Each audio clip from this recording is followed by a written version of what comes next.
Isaiah Kim Martinez joining us from the Miami Hurricane, where he is the sports editor and covers, of course, Miami football, sports across the board. But the Hurricanes off to a nice start and much expected of the Canes' play to win the Coastal Division finally here in 2017.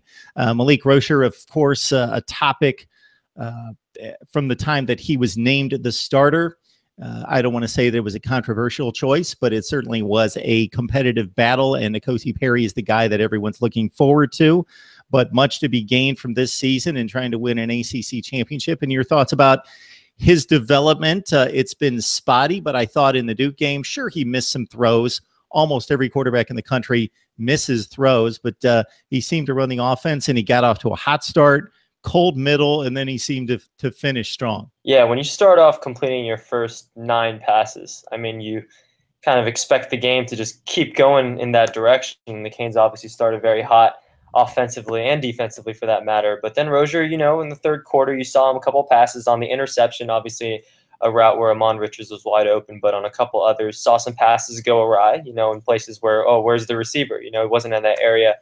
According to Rick, he says that the routes were the correct routes. He made the correct reads. Just the throw wasn't there. And like you said, it happens a couple times a game for all quarterbacks, let alone, someone who's only playing his third start of this season, But considering all that, what I notice about him especially is when he makes that interception or he makes that bad throw, so to speak, or that throw that isn't quite on point, he almost always comes back stronger on the following possession, and he makes a difference either by, I know in the Toledo game, right after he threw the interception, on that following drive, he rushed for the touchdown that pretty much sealed the game. After the interception versus Duke, he came right back, and obviously we had that Amon Richards play that pretty much sealed the game for Miami, and obviously that was a slant pass in that situation, but still he hit his target, and it turned out to be a score. So with Rosier especially, obviously, he got off to a hot start, but more than anything, I like to see that he can hit his targets, but even when the game starts to get a little bit more difficult at times, he's able to come back from that